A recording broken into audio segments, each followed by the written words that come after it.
जय श्री कृष्णा दोस्तों। आज हम श्री कृष्ण के कुछ अनमोल वचनों का एक लेख प्रस्तुत करने जा रहे हैं।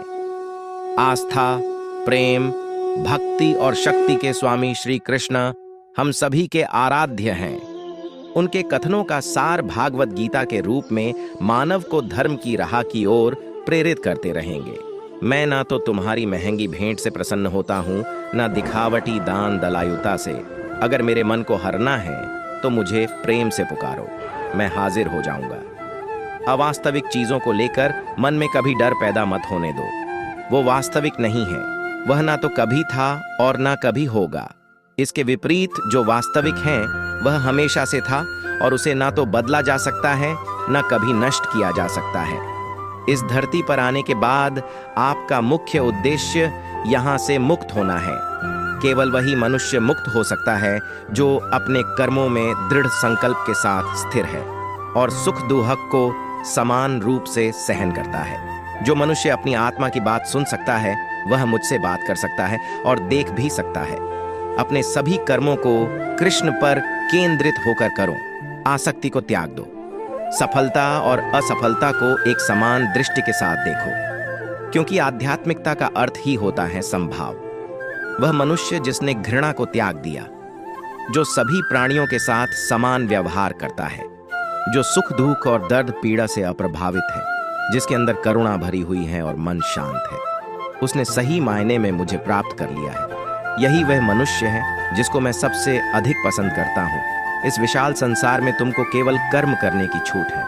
इसके अतिरिक्त फल की इच्छा और स्वार्थ सब निरर्थक है।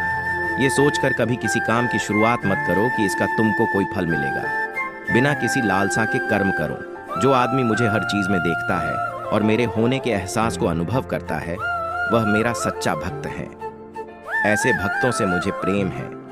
इंद्रियों का काम ही है भटकना। जब कोई मनुष्य अपना मन उनके पीछे छोड़ देता है तो समझ लीजिए कि उसने छेद वाली नाव में सवारी शुरू कर दी है, जिसका डूबना तय है। ऐसा कोई नहीं है जिसका सदियों से अस्तित्व है, और ना ही ऐसा कोई है जिसका सदियों बाद अस्तित्व रहेगा। यहाँ कुछ स्थायी नहीं है। वह सभी चमकदार वस्तुओं में प्रकाश के स्रोत के रूप में स्थित है। वह सभी प्रकार के अंधकार से परे और अव्यक्त है। वह ज्ञान का विषय है और वही ज्ञान का लक्ष्य है। वह सबके हृदय में विराजमान है। तुम उसी को देख पाते हो जो तुम हो, और तुम वही जो तुम देखते हो। मैं सभी के घरों में निवास करता हूँ। मेरी ऊर्जा सभी जगह समान रूप से वितरित है। जो मुझे पहचान लेता है उसको मैं भक्ति रस प्रदान करता रहता हूँ। मैं सर्वनाश कर सकता हूँ। मेरे रुकने की वजह मेरे भक्त हैं। जिस दिन मेरे सभी भक्त मर जाएंगे मैं सर्वनाश कर दूंगा। जो व्यक्ति अंधकार से मोहित होकर अपने कर्मों को अंजाम देता है मैं उसके खिलाफ खड़ा होता हूँ। तुम हमेशा के लिए यहाँ रहने वाले नहीं हो। तुम्हारा जीवन बहुत सीमित है। जो मनुष्य यहाँ आता है वह अपनी क्षमता को तलाशने के लिए आगे बढ़ता है। ये गलत नहीं है अगर तुम निस्वार्थ भाव से अपनी गति करते हो। स्वभाव के द्वारा निर्धारित कर्तव्य का पालन करने से कोई पाप नहीं होता है। हम वास्तव में कभी दुनिया का सामना करते ही नहीं हैं। यहाँ रहकर हम जो भी अनुभव करते हैं वे हमारी इंद्रियां हैं। तुम केवल अपने कर्म पर नियंत्रण कर सकते हैं। तुम्हारे कर्म के परिणाम का तुम दावा नहीं कर सकते। हारने का डर, असफलता का भय, कर्मों के साथ भावना जोड़ना सफलता की सबसे बड़ी बाधा है। ये विचार मन को अस्थिर कर आपकी क्षमता को लुटता है। स्वार्थ से जुड़े कर्म आपको दुनिया में कैद करते हैं। व्यक्तिगत लाभ के बारे में नहीं सोचें और निस्वार्थ भाव से काम करें। अपनी इच्छा शक्ति से खुद को नया आकार दो। अपने आप को कभी स्व इच्छा से नीचे मत होने दो।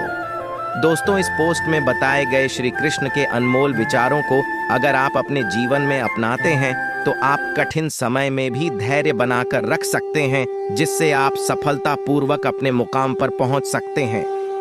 हम आशा करते हैं कि श्री कृष्ण के अनमोल विचार आपको बहुत अच्छे लगे होंगे।